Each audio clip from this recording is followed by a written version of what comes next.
1961. Yeah, well, 1961 was a novel I wrote some time ago called Redshift.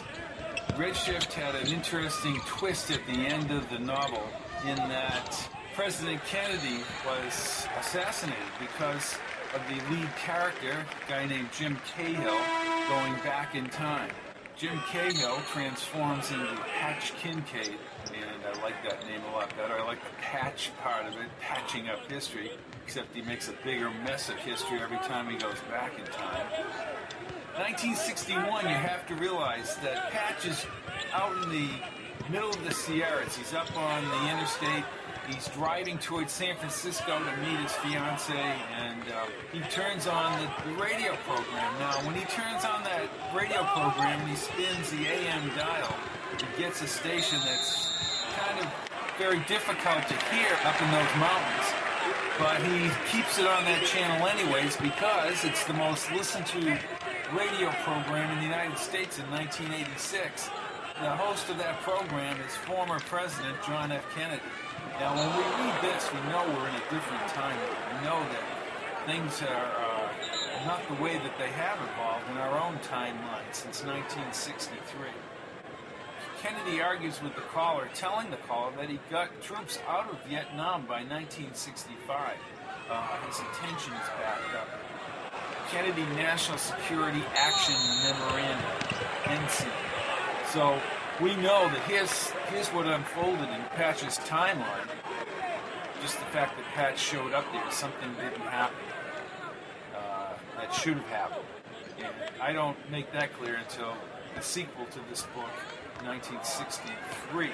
Another thing that scared the hell out of me was a program called Connections. Not that particular series, but a show that James Burke, the host, did on suitcase nuclear bombs. And he made it quite clear that that could be done very easily by a graduate level physicist. I use this not with suitcases, but certainly with the idea of American cities blowing up. And the implication is in 1961 that they are blown up through some sort of portable nuclear device. The terrorist that's behind all this is a guy named Carlos Sanchez, whose history goes way back to the Castro revolution and to the anti-Castro activities. Carlos Sanchez played both sides back in 1961. And when Patch is back in 1961, he realizes the implications of Carlos Sanchez staying alive. And his one goal that he tries to accomplish as he gets closer and closer to Carlos Sanchez is to kill Carlos Sanchez and stop the destruction of American cities in 1986. And it's a very fearful thing as Ray Mankiewicz and his people at the Hastings Mountain Time Travel Complex are listening to reports and seeing reports of cities going up in vaporized fireballs. Mankiewicz knows he has to get Patch back in time to warn people of what Sanchez and his cohorts are going to do to American cities in 1986. Patch and Mankiewicz are friends no matter which time period they're in, whether it's 1961, 63, 86, whatever. They always seem to hit it off, even though the way time develops, they're just meeting each other for the first time.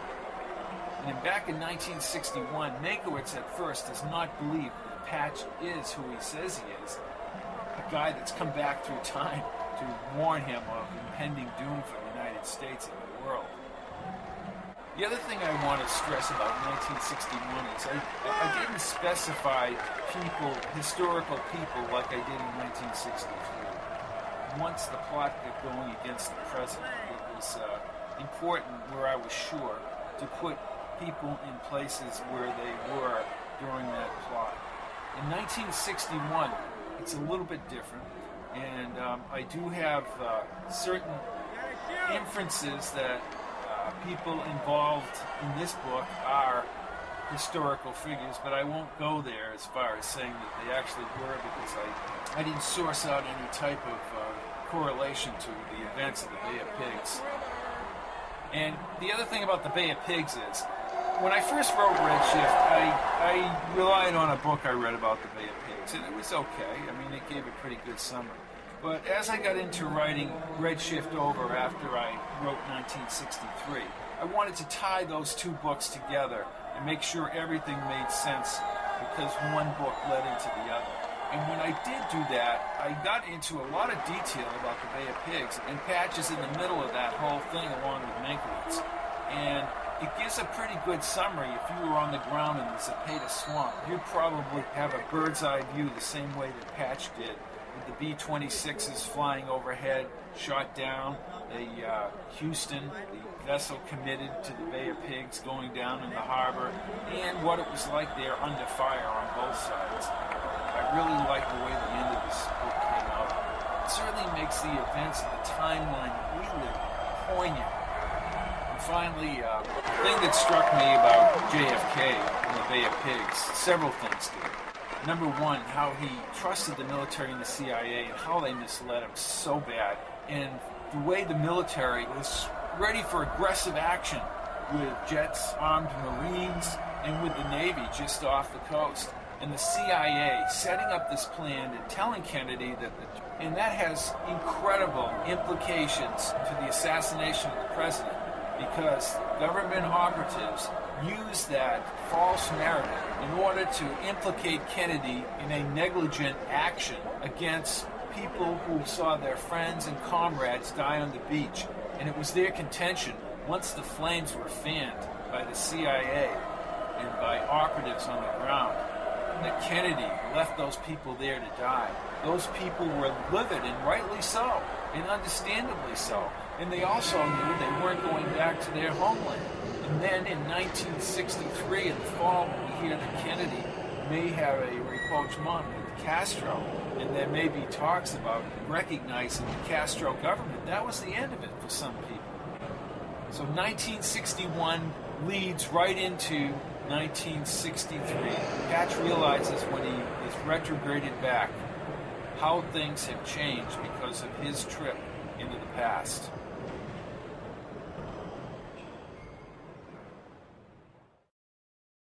Chapter 1. Interstate 80, Northern California, July 17, 1986, 3:30 p.m. Consider time travel a risky venture. In July of 1986, Patch Kincaid turned 30 and had twice traveled back in time. They first sent him to 1976. Retrograde's elastic effect of being snapped back to the present returned him safely to Sector 13 in 4 hours and had garnered him the distinction as being the first man to successfully survive a trip through time. Classified Sector Report 3517 stated that 11 men had died in previous attempts. The public would never know about those deaths, nor would they celebrate his triumph. Massive power outages resulted when the electric grid overloaded during retrograde. Patch just thought himself damn lucky to have survived, but like absorbing a mystical aphrodisiac, he stepped into the chamber again and ventured back to 1979. His orders were the same as the first trip. Do nothing, touch nothing. Let the video capture a Midwestern cornfield 7 years back in time from the embarking chamber at Sector 13. No one had yet solved the question as to whether someone transported back in time could actually change history. For the first 10 years of his life, he and his family lived in Japan. His dad, Colonel Kincaid, worked on a variety of classified projects. As a boy, he dreamed about traveling back in time as he watched the jets taking off and landing with his dad at the naval base. At age 4, a baseball line drive rocketed into the stands, smacking him in the eye. Only the quick action of a serviceman retrieving ice from a nearby restaurant saved his vision.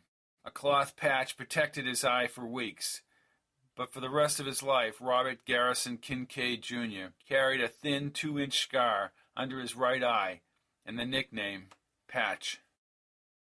Being around the aircraft at the naval base steered Patch toward becoming a pilot. The boys in school would tell stories about the spy plane that was housed on the base. He knew he wanted to fly high, fly fast, and even leave the Earth. Patch outlined stories about going back in time. But when the old Soviet Union brought down the spy plane in 1960, he learned its name, the U-2. In high school back in Kansas, he tried to stitch Einstein's theories in quantum mechanics into his imagined homemade time travel device.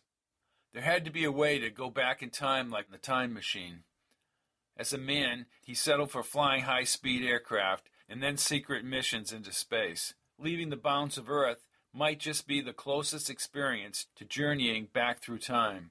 The government conceived Project High Platform at the same time as the shuttle program in the early 1970s.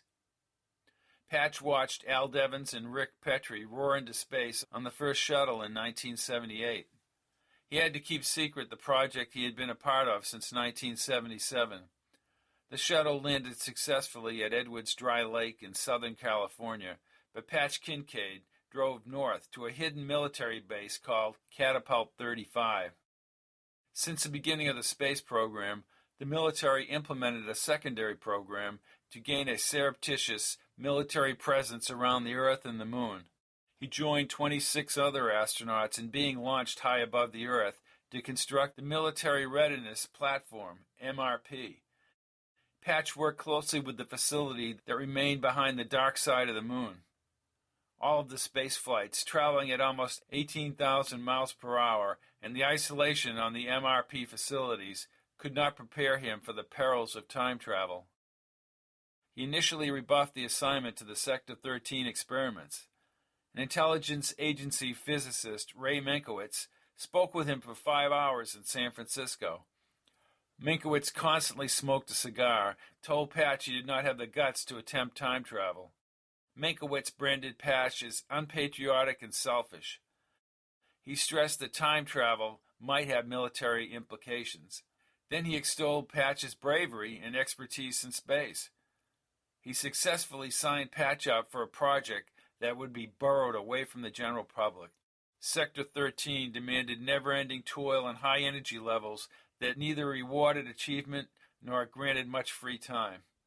Patch worked on the high-powered accelerators, participated in constant testing, and even went around the country soliciting funds from prominent lobbyists and those in power. But in less than a month, he would leave the project and return to civilian life to test new commercial aircraft for Norcross Air. He cornered Minkowitz after the trip back to 1979 and easily secured a few weeks away. He met with Norcross in Chicago and stopped to see his father's grave in Kansas, and then headed for Golden Gate Park in San Francisco. The cooler, fresh mountain air flared through the open window as Patch maneuvered his 5-speed Suburban up a long stretch above the Truckee River. Kate had finished her doctorate. In San Francisco, Patch would ask her to marry him. Over a month had passed since he had stared into her earthy green eyes and touched her long dark hair. In his mind, he replayed their making love back in her New York apartment and could almost feel her tight body. He smiled at the thought, turned on the radio, and scanned the dial for the Kennedy program. He found it on a scratchy AM station. The former president maintained the most listened-to political information program in the United States. About what the foreign policy of the United States should be. We need to make it clear we should be the force of the world, which strive for peace, work together with emerging governments. Yeah, well, that's all well and good. We need to stand up to our enemies. Do you have any idea what this means? Yes, I've had a few years of public service. You should have taken the general's advice and bombed Cuba during your administration and started World War III. 90 million Americans dead in a matter of minutes. Just let me add, if the caller is still there, right here. During the 8 years of the Kennedy administration, we became fully aware that by putting 100% trust in all military advice restricts one to a certain mindset. The generals from the CIA were in favor of the Vietnam action. Vietnam, to address your assertion, was not in the general interest of the United States. And I think it was the feeling in 1965 when we began bringing our forces back. In 1963, I signed NSAM 263, beginning the withdrawal of 1,000 troops from Vietnam. This, of course, was just the first step to total withdrawal in 1965. Even President Nixon said it was a mistake to bring the boys back. He said that at the time, yes, and I won't belabor that point, but I will say that reaching for peace and talking with the Russians led to the final collapse of the Soviet Union and led to terrorism. There are ramifications to every move on the world stage in the post-Cold War era, and we have to adjust to those realities. But we also must realize that our actions in the long run can lead to terrorism by supplying unwarranted armaments to warring parties. Nixon would disagree. I'm sure he would, and will. We will have an ample opportunity to discuss the ramifications with President Nixon when he is my guest for all 4 hours on the Thursday. We will pause now and be back in the next half hour. You're listening to the Kennedy Program on the World News Network. Patch wrapped the FM switch and sent the channel search flying. He sat back and chugged through the serene Rocky Mountain expanse. The last caller had correctly targeted terrorism. His own briefings showed groups and alliances forged in the post-Cold War era as the real enemies of the United States. Prodigious secrecy surrounded Sector 13's possible military applications, and Mankiewicz's talks with the intelligence people concerning terrorists in Sector 13 frightened everyone. The year 1986 had already brought several terrorist scares and one near disaster. A radical splinter group had almost succeeded in planting anthrax in the greater Pittsburgh water supply. The general public never knew elite forces had killed 5 terrorists at the city's filtration plant. Other incidents included dismantled pipe bombs under cars, pipe explosives on bridges, shootings, and airliners exploding. The nuclear threat with spent plutonium readily available from rogue reactors and renegade scientists, as well as paramilitary personnel ready to build bombs, had proliferated into a public frenzy. Unless Mankiewicz bothered him again, Patch could forget terrorism and his Sector 13 responsibilities for the next week.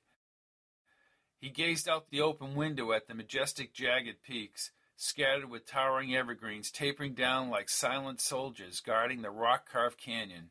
This spaciousness contrasted with the claustrophobic life of Sector 13's underground facility in Colorado. He tried to forget terrorism and his job.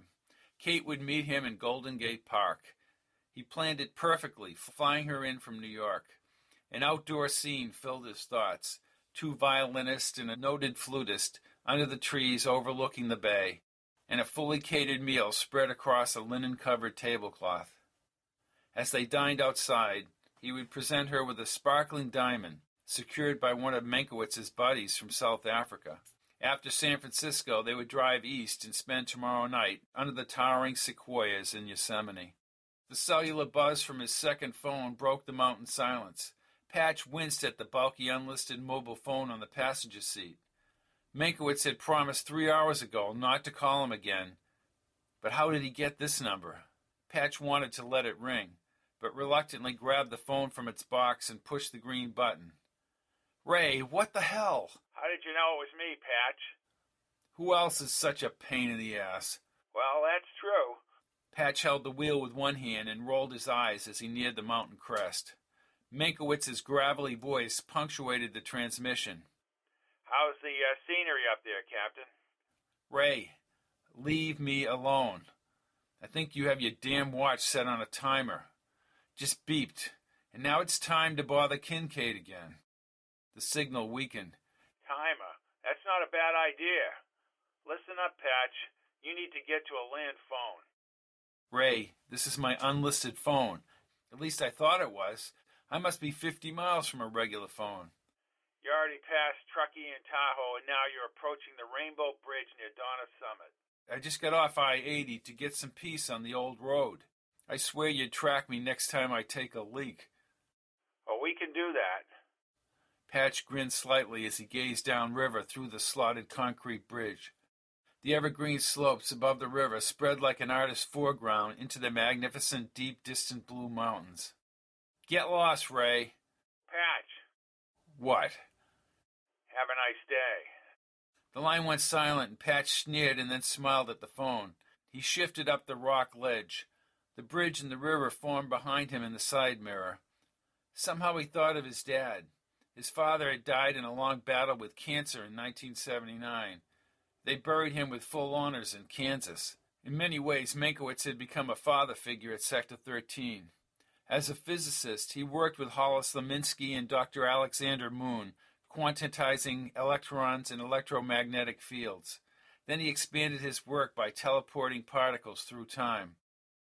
His success led to a classified construction of accelerators to move matter back and forth through time. His intelligence credentials landed him the top Sector 13 job in the early 1970s. While his decisions could be reasoned out with the precision of an advanced computer, he always empathized with his people. That empathy allowed him to motivate and steer his subordinates on the proper course. Patch trusted him without question. He looked skyward. "Okay, Uncle Ray, you win." Under the outline of the rock and fir-treed mountains, Patch rolled into a dusty lot housing a dilapidated gas station with dirty dark windows and a long porch. He slowed beyond a set of antiquated red and white pumps and stopped at the next phone booth. A heavy guy in denim farmer's overalls lounged next to a bulky red rusted Coke machine. Patch left the Suburban's door open, engine running, and entered the booth. He quickly dialed Mankiewicz, but the connecting took time. The porch guy's folded hands moved up and down slowly on his oversized stomach. Patch had difficulty seeing beyond the porch's darkened screen door and reflective station windows. "Mankiewicz." "Great view up here, Ray. Only one thing, I can't enjoy the river. I can't enjoy the mountains. Some pain in the ass keeps annoying me." "You're damn lucky I just don't pull you out of there right now, Patch. There's a ton of stuff coming over the intel." Patch tilted his head back. "I don't care." "I've just talked to Tom Shea. Apparently they're searching New York City for a possible nuclear device." Mankiewicz had a crammed cigar in his mouth again. "There are reports that other cities are being searched right now. I was afraid for your safety, and with you meeting your fiancée in San Francisco tomorrow." Did Shea actually mention San Francisco? "No, only New York." "Tell me you're making this up, Ray. Thank God she's on her way to San Francisco." Mankiewicz talked to his people inside Sector 13's mountain complex and then strayed from the phone for nearly a minute. The sun sizzled the nape of Patch's neck as his heartbeat soared. He paced around the booth. "Ray, I'm here frying like a desert lizard, waiting for you to tell me if they're blowing up New York." Mankiewicz finished up with the group. "Patch, it's not an alert or anything. Tom just says it's a precautionary measure." "You and your precautionary measures. It sounds damn serious to me. I'm heading west. You should have told me all this on the cell phone." "Cell phones can be monitored, Patch. Look how I found your position." "I don't see terrorist groups having the expertise to pull off something like this. Is that all? Can I go have fun now?" Mankiewicz chuckled. "I thought you ought to know there might be problems in other cities. Patch, you may live for risk, but the rest of us are mere human beings." "Odds are with us.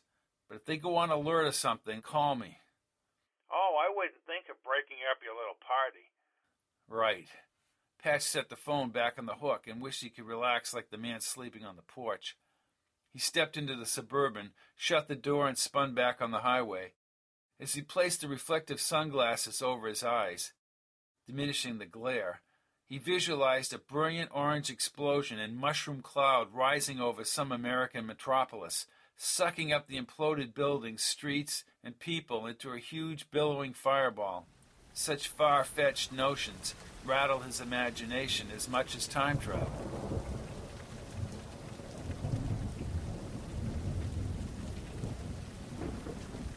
I'm Robert P. Fitton, and I've been zooming into the past.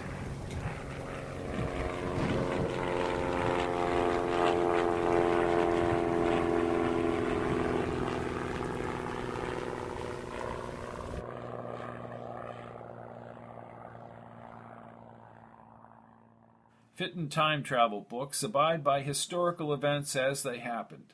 Music, television, and daily events are concurrent with the time travel plot.